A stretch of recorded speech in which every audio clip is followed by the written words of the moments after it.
The Little House in the Fairy Wood, Ethel Eliot.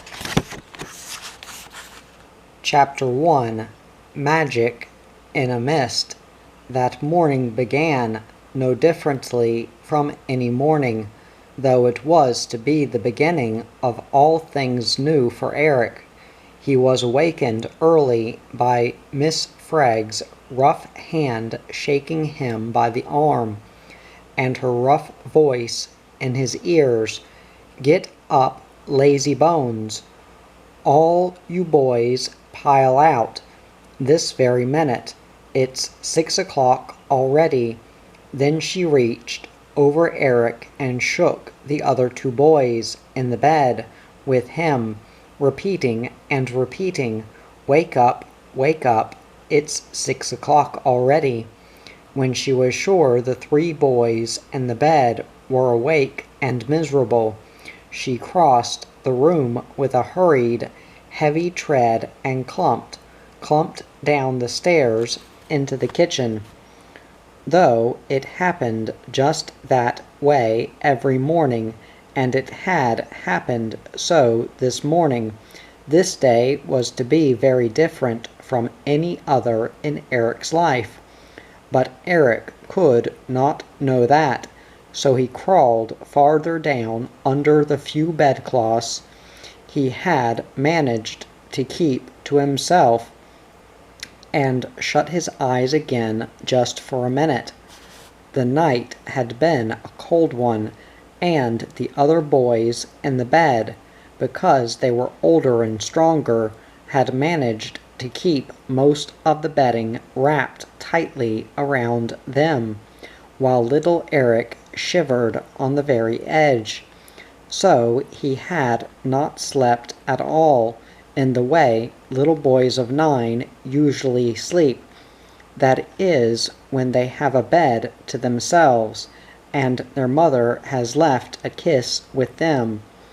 When he had slept, he had dreamed he was wading in icy puddles out in the street. But it was only a minute that he huddled there, trying to come really awake, and then he sprang out, and without thought of a bath, was into his clothes in a minute. The two older boys followed him more slowly, yawning, growling, and quarreling. Breakfast was served in the kitchen by Miss Fregg. The room was bare and ugly, like the rest of the house, and the food was far from satisfying. As the older boys got most of the bedding for themselves, so they got most of the breakfast, while Mr. and Miss Fregg laughed at them, and praised them for fine, hearty boys who knew what they wanted and would get it.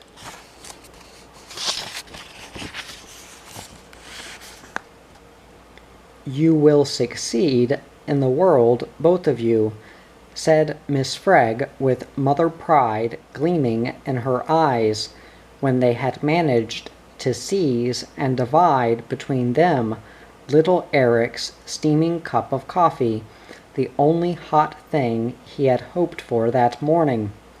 "Will I be a success too?" asked Eric in a faint but hopeful voice. "You," said the harsh woman, "you, young man, had better be thankful to work on at the canning instead of starving in the streets. That's the fate of most orphans. Success indeed. Now hurry along, all of you. It's 6:45. But right here is where the day began to differ from other days. Eric did not hurry along.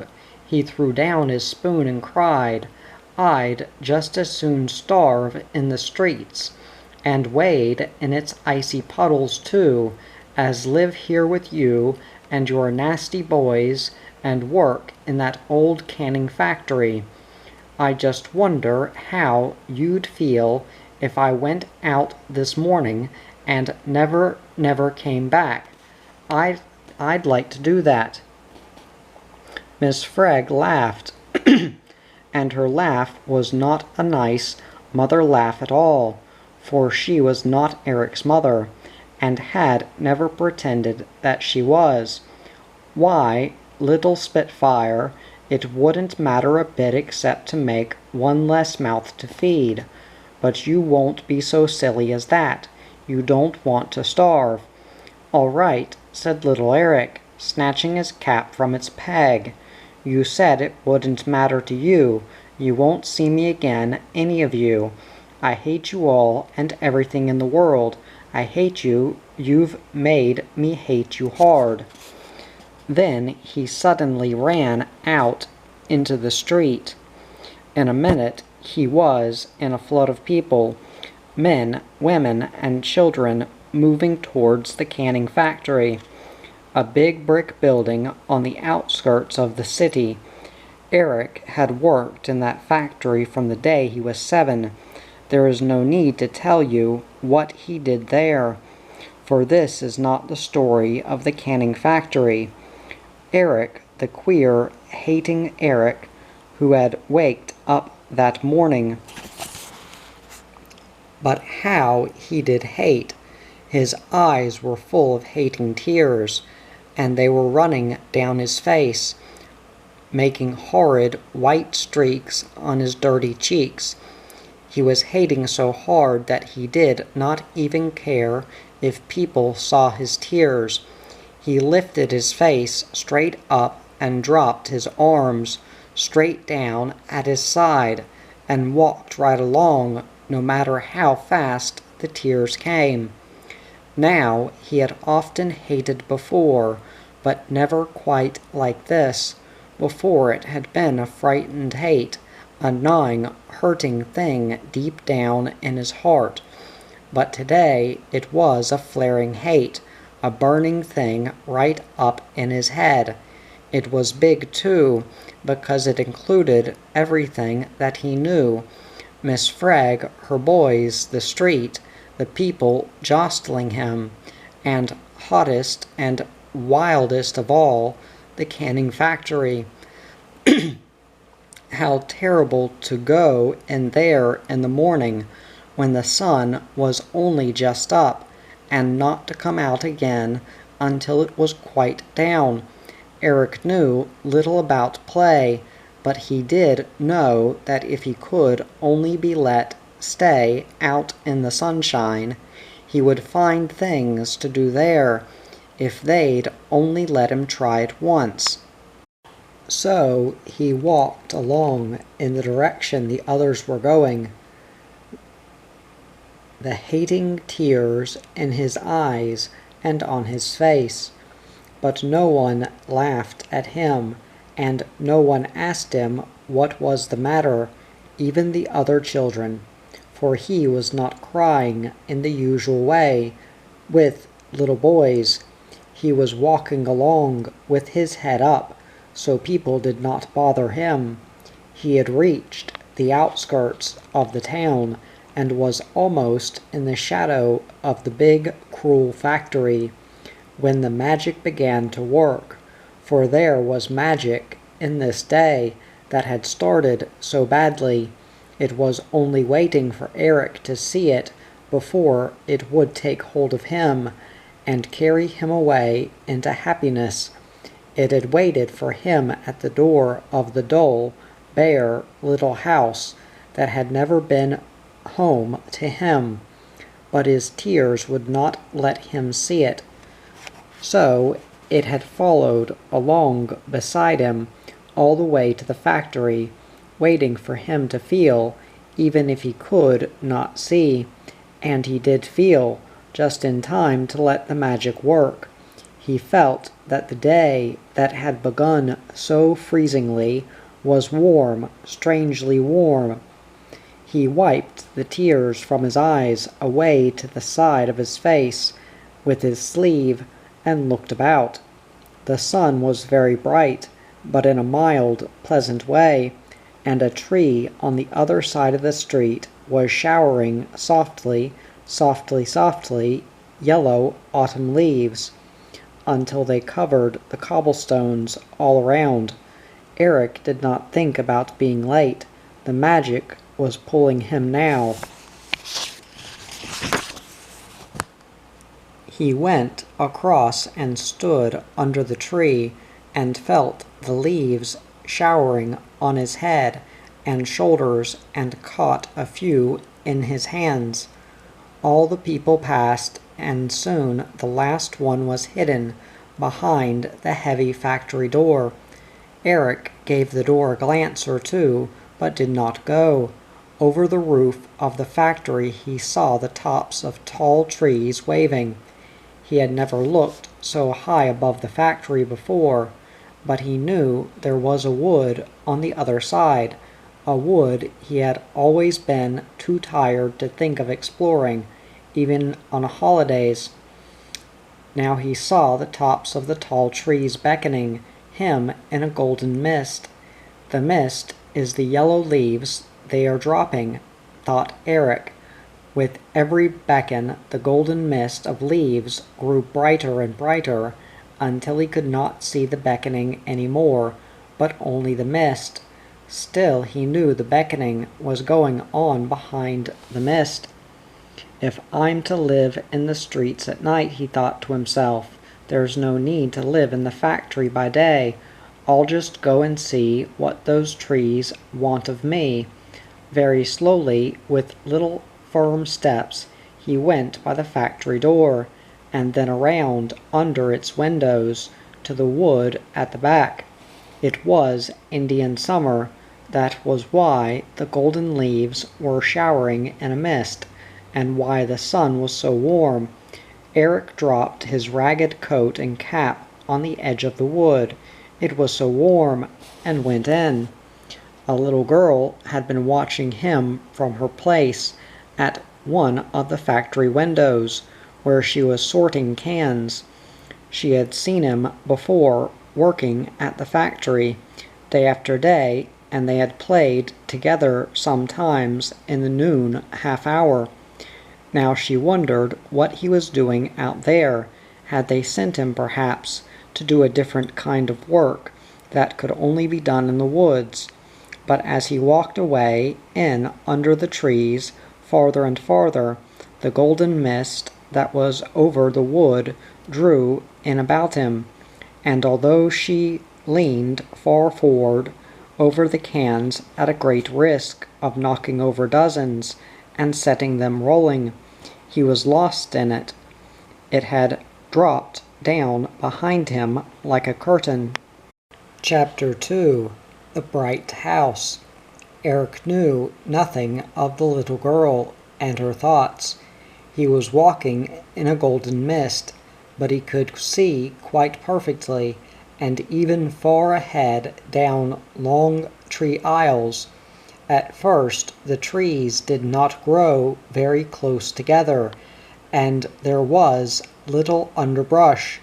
Several narrow paths started off in different directions, straight little paths made by people who knew where they were going.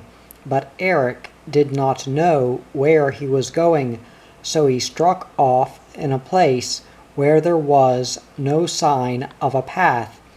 Soon the trees drew closer and closer together, until their branches locked fingers overhead and shook the yellow leaves down for each other.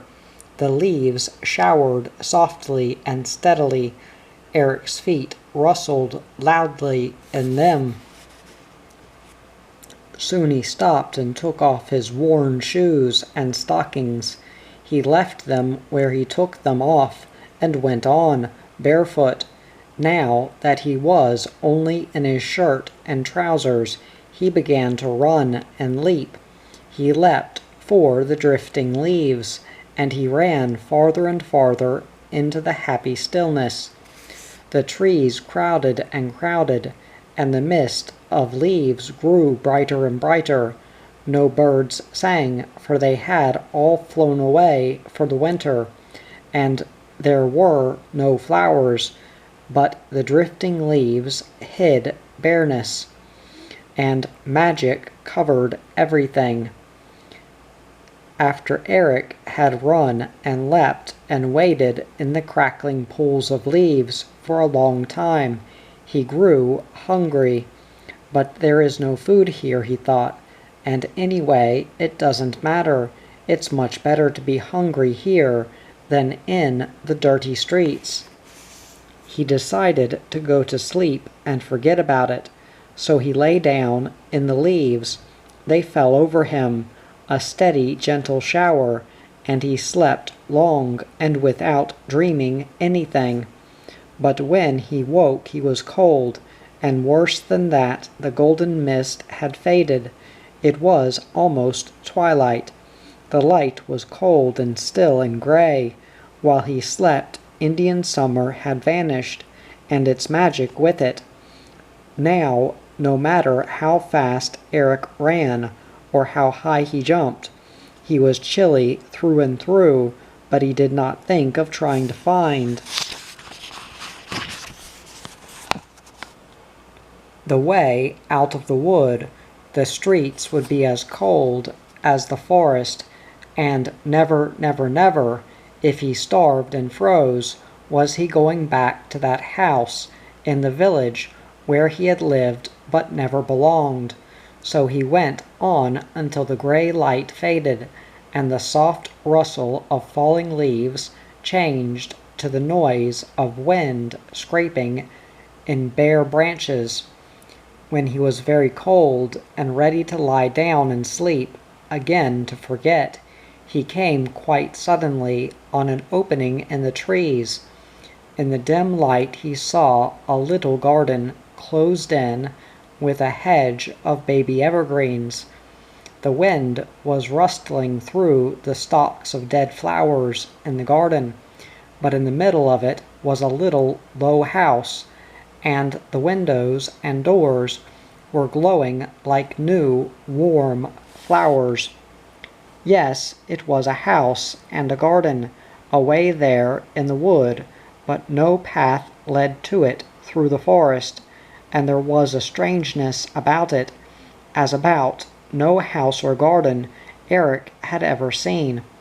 Although no path led through the wood to the house, a path did run through the garden to the low door stone. Eric went up it and stood looking in at the door, which was open. The glow of the house came from a leaping, jolly fire in a big stone fireplace, and from half a dozen squat candles set in brackets around the walls. It was the one lovely room that Eric had ever seen. It was so large that he knew it must occupy the whole of the little house, but in spite of all the brightness, the comers were dim and far. There were two strange people here, or they were strange to Eric, because they were so different from any people he had ever known. One was a young woman who sat sewing cross-legged on a settle at the side of the fireplace. About her the strangest thing was her hair. It was not like most women's, long and twisted up on her head. It was short and curled back above her ears and across her forehead like flower petals. It was the color of candle flames. But her face was brown, and her neck and long hands were brown, as though she had lived a long time in the sun. Her eyes, that were lifted and scarcely watching the work in her hands, were very quiet and gray. She was watching and talking to a little girl who was skipping back and forth between a rough tea-table set near the fire and an open cupboard door in the wall. She was carrying dishes to the table, and now and then stopping to stir something good-smelling which hung over the fire in a pewter pot, with a strong bent twig for a handle. The child was strange in a very different way from her mother. The mother, one could see, was merry in spite of her quiet eyes, but the child was pale, Her face was pale and little and round. Her hair was pale too, the color of ashes, and braided in two smooth little braids hanging halfway down her back. She moved with almost as much swiftness as the fire shadows, and as softly too. Both mother and daughter were dressed in rough brown smocks with narrow green belts falling loosely, strange garments to Eric, and their feet were bare, but stranger than the house, stranger than the people in it, was the fact that the mother was talking to the little girl just as people of the same age talk to each other, and though Eric was shaking with cold and aching with hunger, he could still wonder deeply at that. "It's a long way round by the big pine," she was saying, "but you see I am home in time for supper. Suppose I had not come until after dark. What would you have done, Ivra?" The little girl stopped in her busyness to stand on one foot and think a second. "Why, I'd have put the supper over the fire, lighted the candles, and run out to meet you." "Oh, but you wouldn't know which way to run. I might come from any direction." "I'd follow the wind," cried Ivra, lifting her serious face and rising to her tiptoes, one arm outstretched, as though she were going to follow the wind right then and there. It was at that minute they noticed the door had blown open, and that a little boy was standing in it, looking at them. But they neither stared nor exclaimed. Ivra ran to him, her arms still outstretched in the flying gesture, and drew him in. His dirty face was streaked with tears, and his legs and feet were blue with the cold. They knew it was not question time, but comfort time, so the mother folded an arm about him, and Ivra skipped more.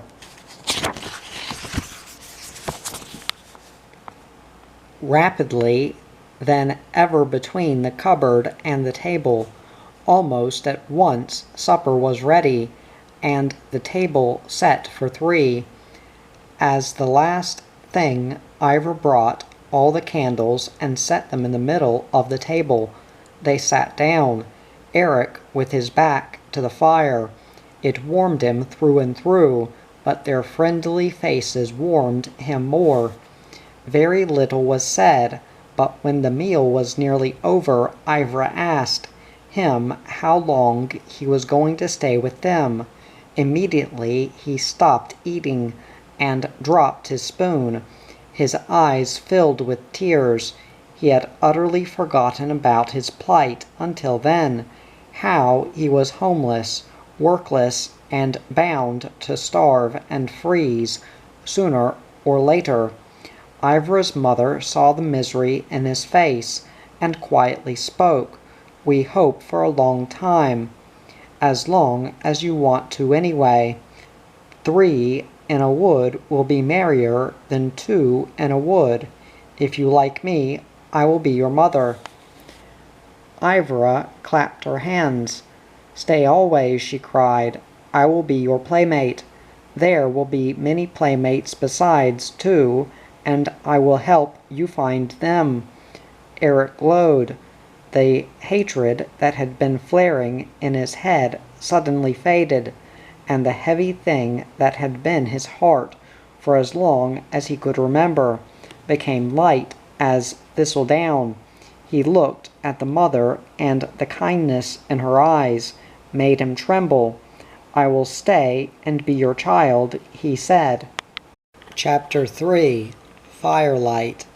When supper was done, the three put away the supper things, carried the table back to its place in the corner, and set the candles in their brackets about the walls. Then almost at once the mother said it was bath time and bedtime. Bath time, baths had been rare in Eric's life, and when they did happen were unhappy adventures, cold water in a hand basin in the kitchen sink, a scratchy sponge, and a towel too small. So if Miss Fregg had said bath time and bedtime to him now, he might have run away. But if Ivra's mother said it, it must be. She was his mother too now, and he loved her and thought her beautifully strange. A surprise was waiting for him. The bath was a deep basin set in the wall. There was a fountain in it that one had only to turn on to have the basin fill with clear water. Eric slipped out of his ragged shirt and trousers and climbed up into it. The fountain came splashing down on his dusty, shaggy head, falling in rivulets down his back and breast. He was like a bird taking a bath. There was such happy splashing and dipping. But no bird had ever the gentle soft drying, or was wrapped in such a warm night-gown as the mother found for Eric.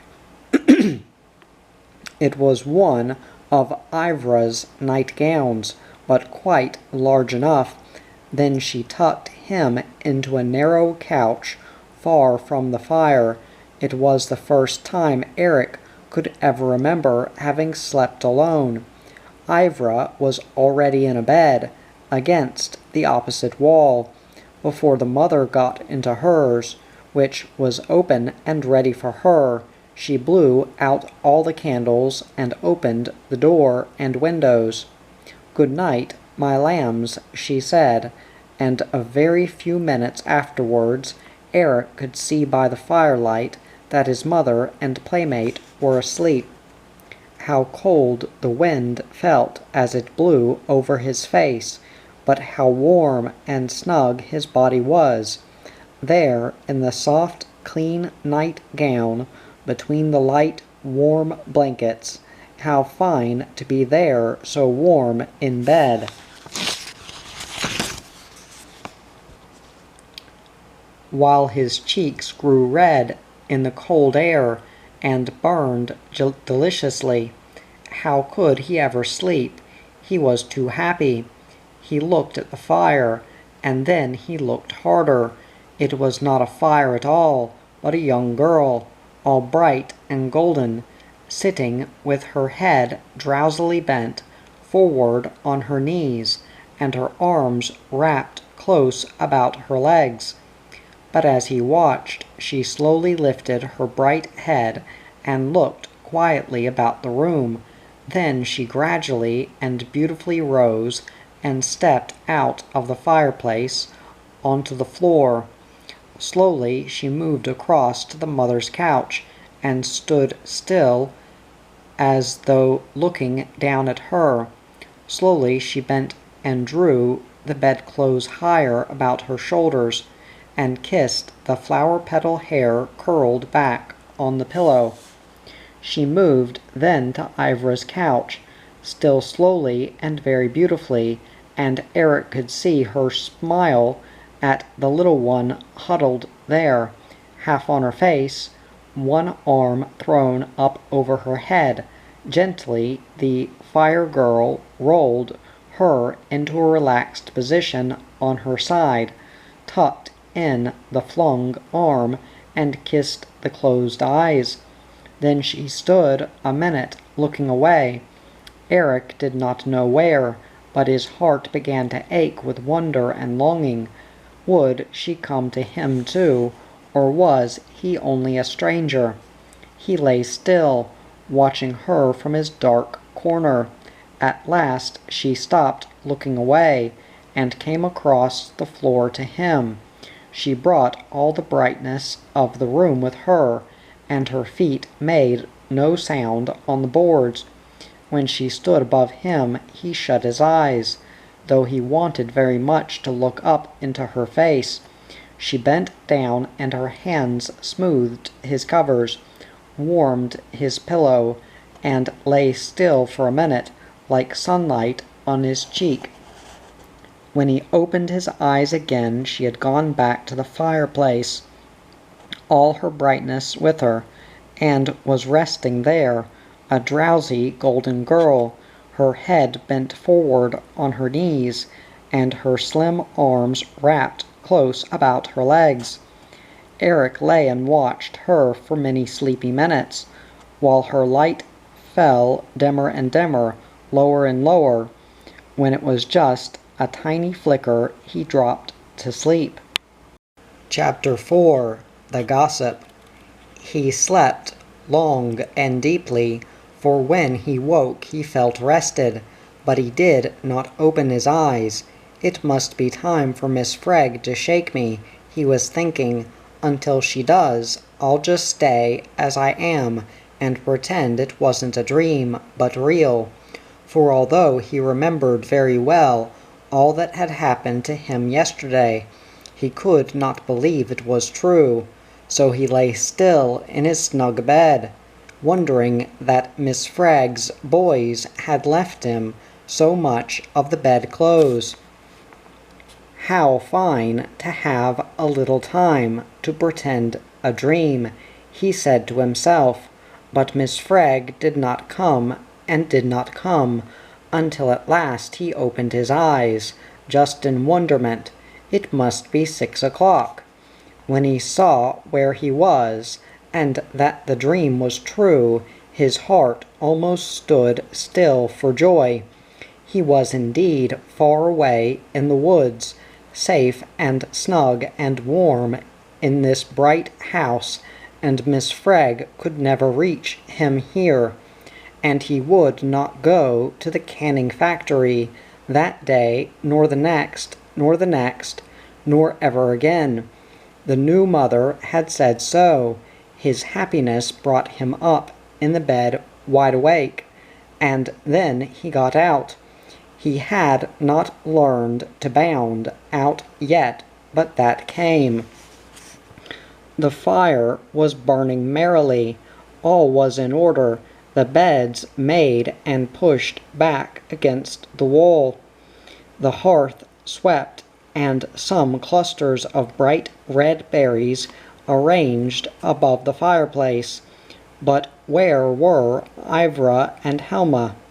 Ivra had called her mother Helma last night, and so it was that Eric already called her and thought of her. There was not the tiniest sign of them. Oh, but yes, there on the floor near the hearth lay a little brown sandal, one of its strings pulled out, and making a curly cue on the floor. That must belong to Ivra. The fire, the red berries, and the little worn sandal seemed to be wishing Eric a good morning and a happy day. There was plenty of mush in the pot, swinging over the fire, and on the table drawn up to it, a wooden spoon, a bowl, and a jug of rich cream. So they had not forgotten him. They had only let him sleep as long as he would. They must have stolen about like mice, getting breakfast, clearing up, and tidying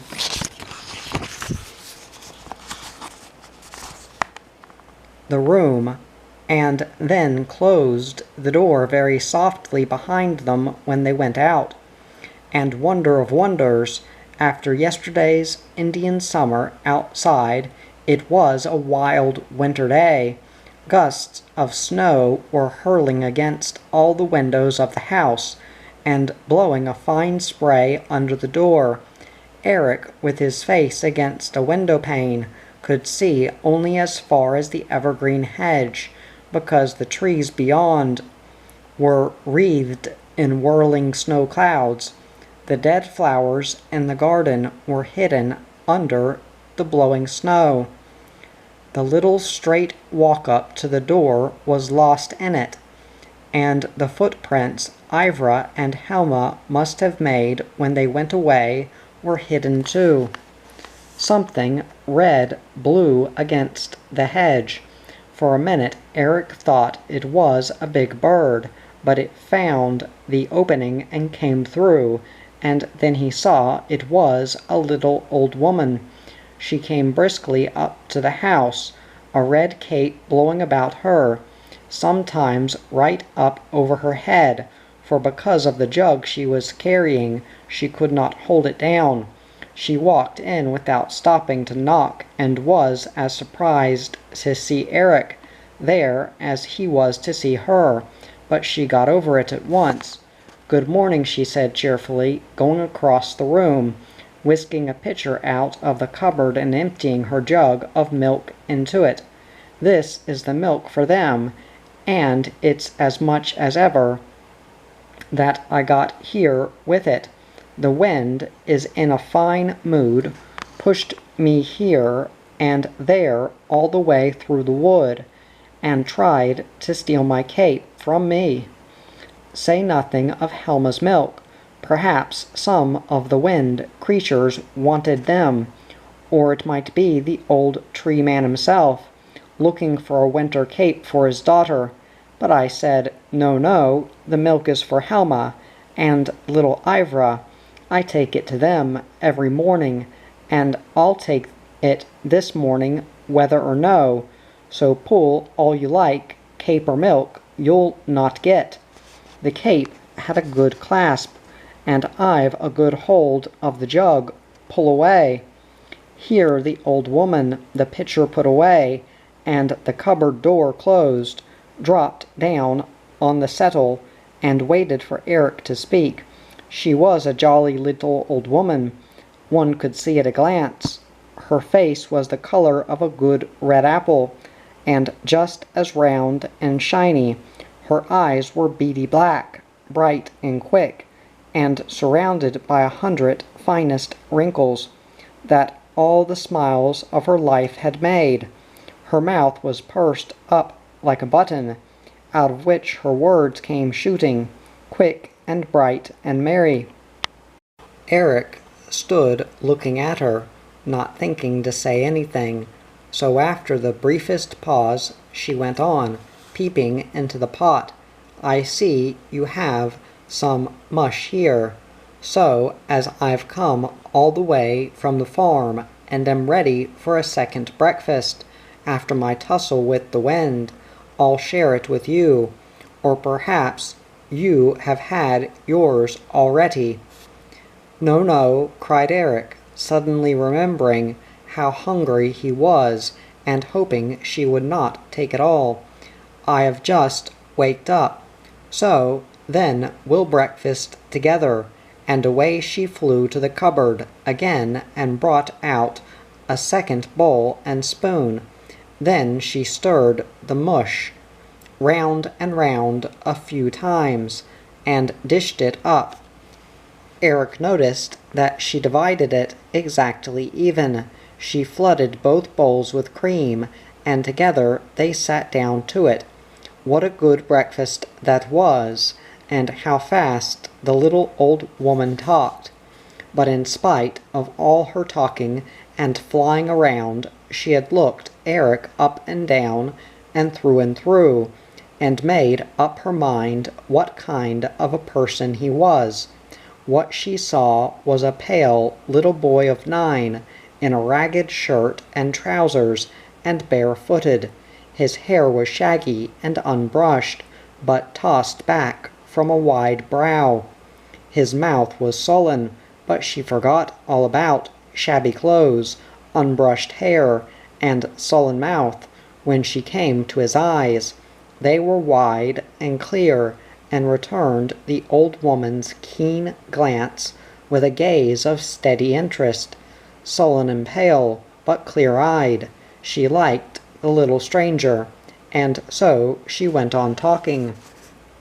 "I bring them milk every day.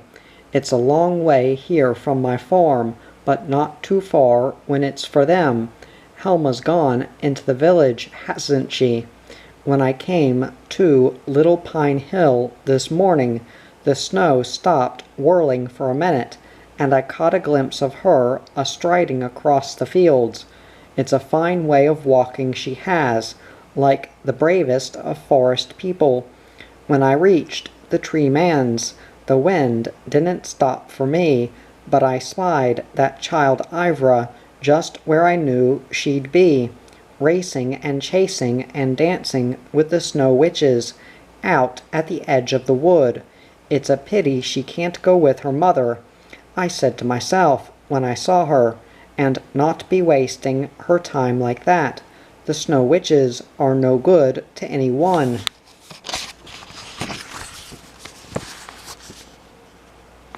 But Eric interrupted, having finished his mush and pricking up his ears at the mention of witches. "Are they really witches?" he cried. "And have you seen them yourself?" "What else would they be?" asked the old woman. "They're the creatures that come out in windy, snowy weather to dance in the open fields and run along country roads. Ordinary people are afraid of them and stay indoors when they're about. Their streaming white hair has a way of lashing your face as they rush by, and then they never look where they're going. They care nothing about running into you and knocking the breath out of you. Then they are so cruel to children." "But Ivra isn't afraid of them," wondered Eric. "Not she," said the old woman. "She runs with them instead of away from them. When I saw them back there, they had all taken hands and were leaping in a circle around her. She was jumping and dancing in the center, as wild and lawless as they, and just as high too. But it's a pity she isn't with her mother all the same, going on decent errands in the village. Only of course it's not her fault, poor child. She daren't go into the village." "Why daren't she?" asked Eric.